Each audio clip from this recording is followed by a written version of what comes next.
Good morning students. हम class 8 का chapter 13 जहाँ पहिया है पढ़ रहे थे, जिसके लेखक हैं पालगम्मी साईनाथ। आज हम लास्ट पार्ट पढ़ेंगे।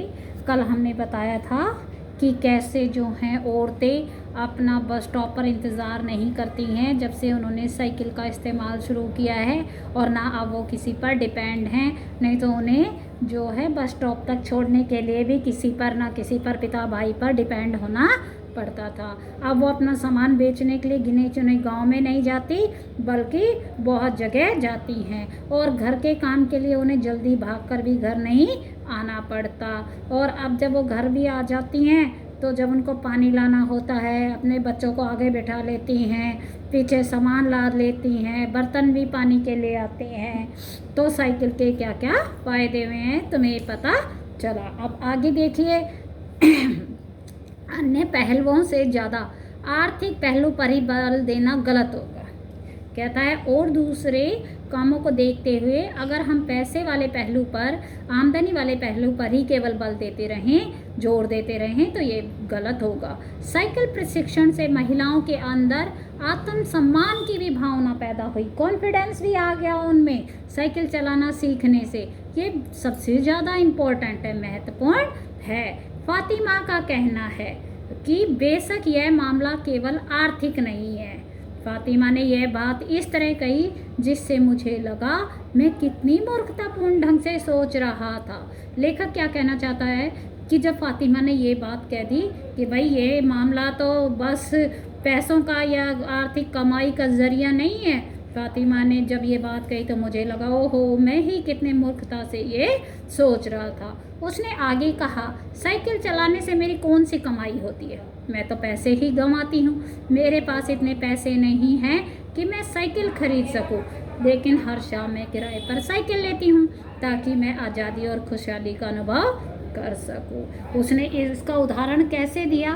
वो कहती है कि भाई देखो, जो है साइकिल चलाने से मेरी कोई कमाई नहीं होती, कोई मुझे पैसा नहीं आता है, बल्कि मैं तो पैसे खर्च ही करती हूँ। क्यों?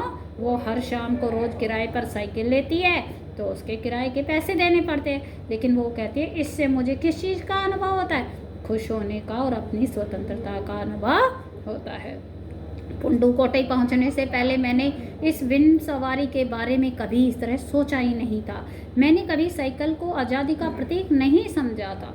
अब लेखक क्या कहता है, जब तक मैं पुंडुकोट्टई गांव में नहीं गया था तो मुझे जो है इस साइकिल सवारी के बारे में कभी इतना सोचा ही नहीं कि ये भी कभी आज़ादी का प्रतीक हो सकती है। अब वो एक महिला का और एग्जाम्पल देते हुए कहते हैं कि एक महिला ने बताया, लोगों के लिए समझना बड़ा कठिन है कि ग्रामीण महिलाओं के लिए यह कितनी बड़ी चीज़ है। उनके लिए तो यह हवाई जहाज उड़ाने जैसी बड़ी उपलब्धि है। लोग इस पर हंस सकते हैं, लेकिन केवल यहाँ की औरतें ही समझ सकती हैं कि उनके लिए कितना महत्वपूर्ण है। जो पुरुष का विरोध करते हैं वे जाएं और टहलें, क्योंकि जब साइकिल चलाने की बात आती है वे महिलाओं की बराबरी ही नहीं कर सकते। अब औरत ने क्या बताया, लोगों को तो ये बहुत समझना बड़ा मुश्किल है कि गांव में जो है साइकिल चलाना कितनी बड़ी चीज़ है। उनके लिए तो मान लो जैसे वो हवाई जहाज चला रही हैं, इतनी उपलब्धि हो गई है, लोग इस पर हंसते हैं।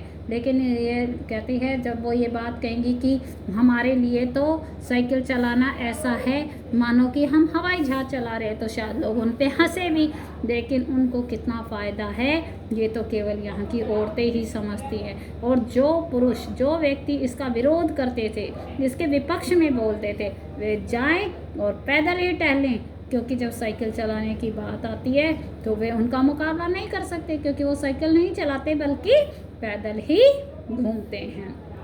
तो इसमें इस चैप्टर में हमने साइकिल के बारे में पढ़ा कि कैसे पुंडुकोट्टई की महिलाओं ने साइकिल के द्वारा एक आंदोलन चलाया और उसे अपनी आज़ादी का प्रतीक बनाया और अपनी स्वतंत्रता और आत्मनिर्भरता बताई। इसमें ये साइकिल चलाने वाली महिलाओं की तस्वीर भी दी गई है और वो कितनी खुश हो रही हैं कि वो अपने ऊपर आत्मनिर्भर